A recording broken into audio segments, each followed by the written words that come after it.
Let us begin with a scene that repeats itself across London, New York, and Sydney, yet remains utterly invisible to the native eye.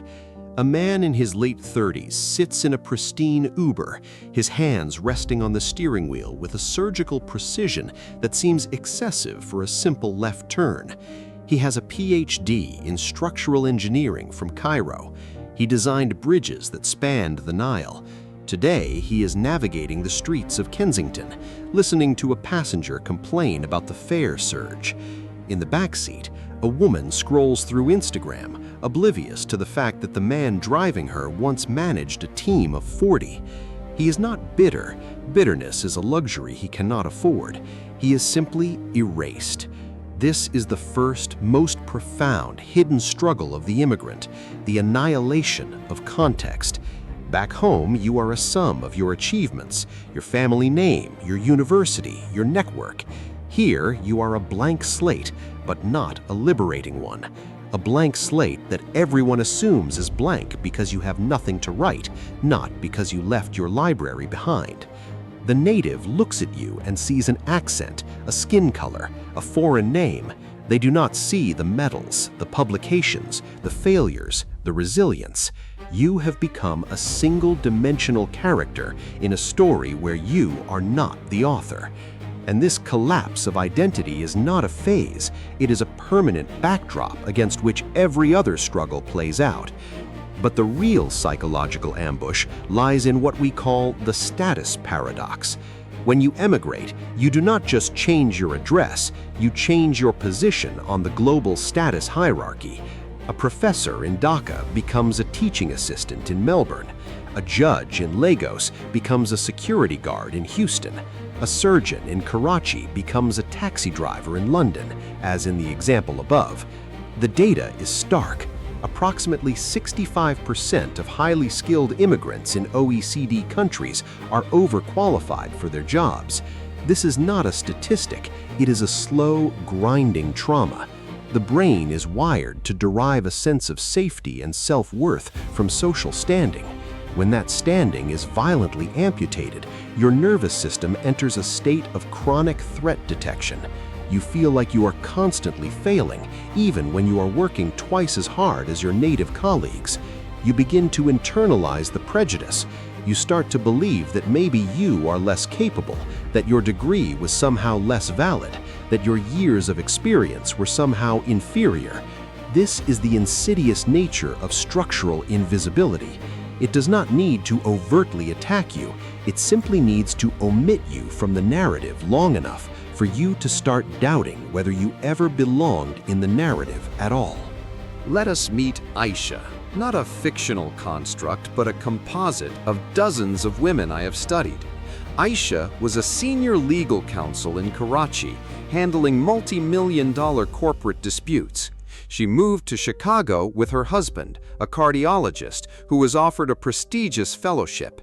She did not move for herself, she moved for family cohesion, a sacrifice that is statistically more common among female immigrants.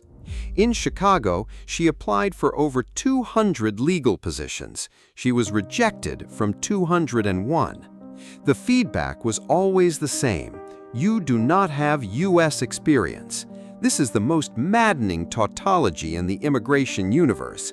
You cannot get the experience without getting the job, and you cannot get the job without experience. But Aisha noticed something deeper. In interviews, the moment she mentioned her foreign university, the interviewer's body language would shift. They would lean back, cross their arms, and ask about communication skills in a tone that implied she was deaf. She realized that her competence was not the issue, her legibility was. She was an unknown quantity in a system that fears ambiguity. So she did something radical. She stopped applying for law firms. She started a small consultancy helping U.S. companies navigate South Asian markets. She used her foreignness as a strategic asset rather than a liability. But the psychological cost of that pivot was enormous. She had to grieve the identity of a lawyer and rebuild herself as an entrepreneur, a role she had never trained for in a country where she had no network. Now, let us dissect the linguistic dimension of this struggle. Code switching is not just about accent, it is about the architecture of thought. When you speak in your native language, your brain accesses memories and emotional frameworks that are deeply rooted in your childhood. When you switch to English in a professional setting, your brain is effectively running a different operating system, one that is less emotionally resonant, more transactional, and significantly more taxing.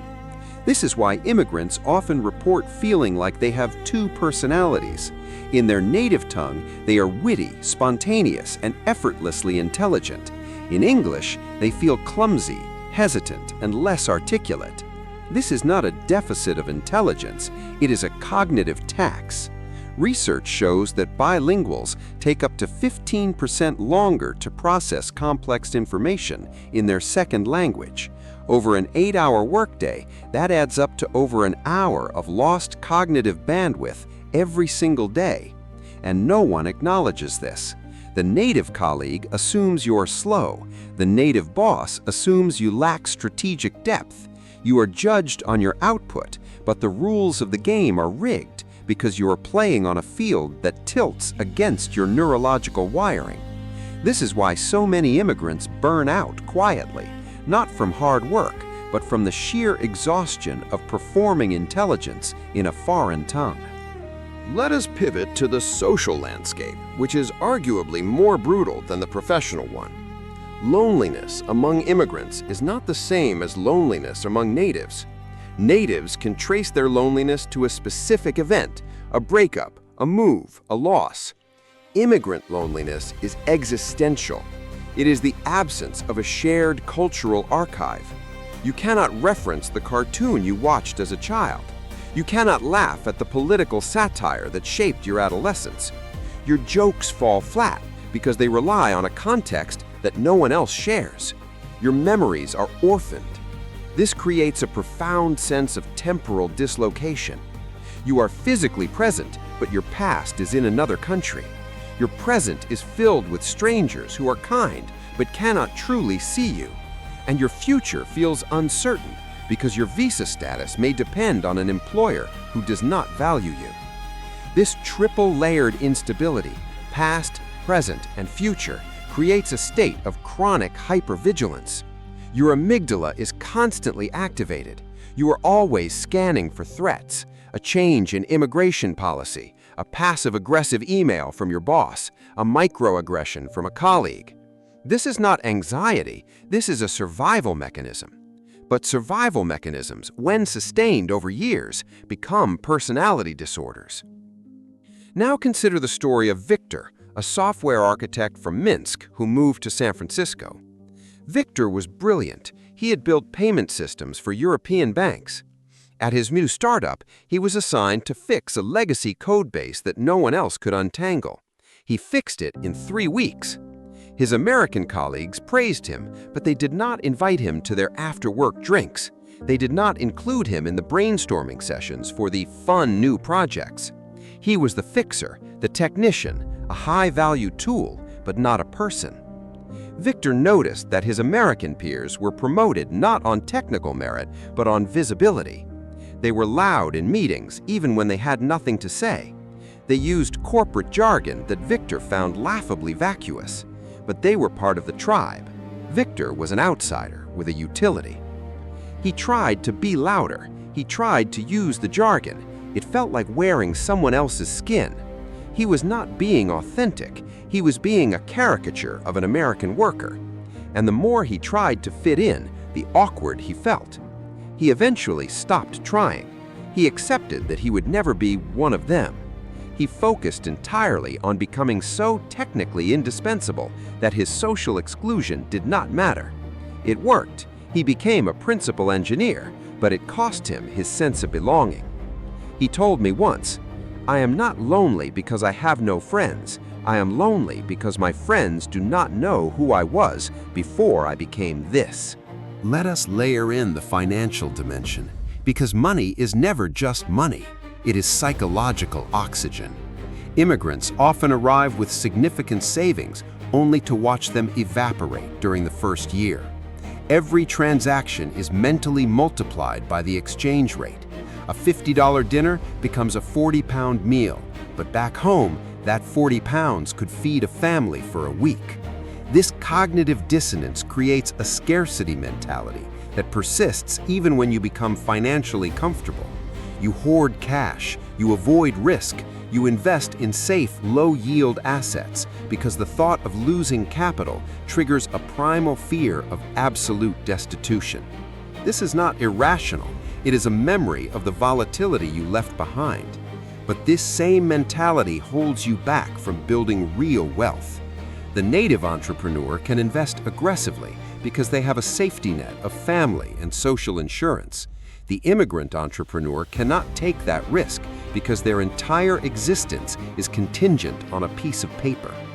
This is why immigrant communities often become incredibly successful over 2 generations. The first generation builds the foundation. The second generation takes the risks. But the first generation pays the psychological price.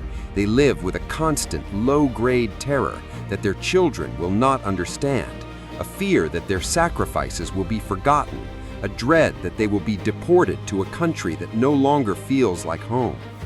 One of the most overlooked struggles is the reversal of the family hierarchy. In many cultures, age commands respect.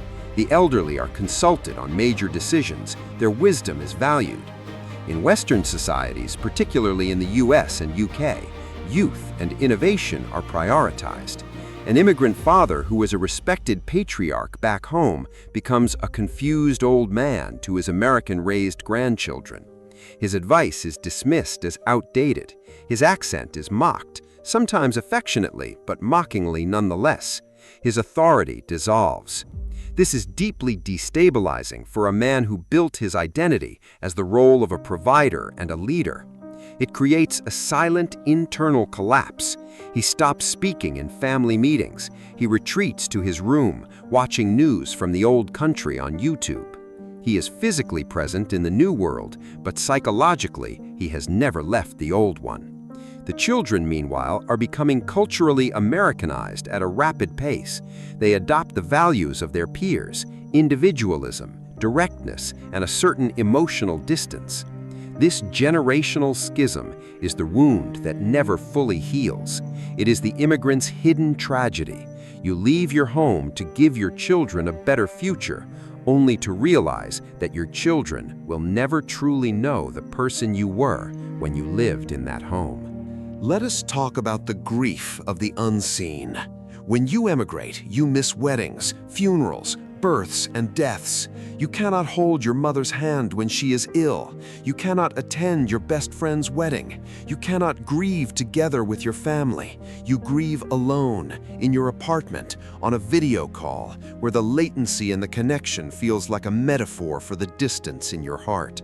The technology promises connectivity, but it delivers a pale imitation. You are a ghost at your own family's milestones. And when you return home for a visit, you feel like a tourist. You have changed. They have changed. The streets are the same, but you are different. You do not belong there anymore. And you do not belong here either. You are in a perpetual liminal space, the nowhere between 2 worlds. This is the essence of the immigrant psyche, a permanent state of betweenness that is both a curse and a unique form of wisdom. You see the relativity of all cultures. You understand that normal is just a word for what you're used to.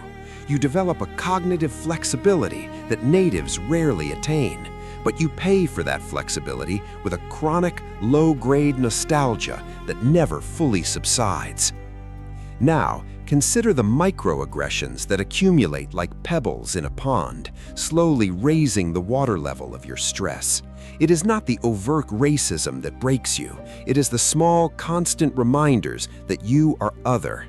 The colleague who patronizingly praises your excellent English. The manager who asks you to speak a little more slowly in a meeting where everyone else is mumbling. The HR policy that treats your cultural holidays as a nuisance. The assumption that you are the diversity hire. Each of these moments is a paper cut. They are not fatal individually, but after 100 of them, you're bleeding out internally. You learn to smile through them. You learn to ignore them. You become a master of emotional suppression. But emotional suppression is not emotional regulation, it is emotional debt. That debt accrues interest, and one day it comes due in the form of a panic attack, an outburst of anger that seems disproportionate to the trigger, or a sudden decision to quit a perfectly good job just to escape the daily erosion of your dignity. And yet, amidst all this darkness, there is a profound alchemy that the immigrant undergoes, a transformation that no native can replicate. You are forced to become a meta-citizen. You cannot take your identity for granted. You must actively, deliberately construct it every single day. You learn to negotiate between two languages, two value systems, two histories. You become hyper-competent at reading people because your survival depends on understanding the unspoken codes of a foreign society. You develop resilience not as a virtue, but as a necessity. You learn to do things alone, celebrate Christmas alone, eat dinner alone, navigate hospitals alone. This solitude, while painful, forges a self-reliance that is unshakable. You stop needing external validation. You stop seeking belonging in spaces that will not have you. You build your own space. You create your own culture. You become a citizen of the world, not in the saccharine sense of a travel blogger, but in the brutal, beautiful sense of someone who has been stripped of all easy belonging and has rebuilt themselves from the ground up. This is the great irony. The struggle that destroys the weak is the forge of the strong. So, here is your final instruction, not a platitude, a strategy. Tonight, you will write 2 letters. The first letter is to your past self in your native language. You will thank that person for having the courage to leave. You will forgive that person for the guilt of leaving. You will tell that person that their culture, their language, their history is not a burden to be shed, but a foundation to be honored. The second letter is to your future self in English. You will describe the person you are becoming, the hybrid, the bridge, the translator of worlds. You will not apologize for your accent. You will not apologize for your difference. You will claim it as your superpower. Then you will put both letters in an envelope and seal it. You will open it 1 year from today, and when you do, you will realize that you were never meant to fit into the box they built for you. You were meant to build a new box, one that no one else has even imagined. The native lives in one world, you live in 2. That is not a deficiency, it is a depth of consciousness they can never touch. Now, go, build that world. You are already more than they will ever understand, and that is exactly why you will win.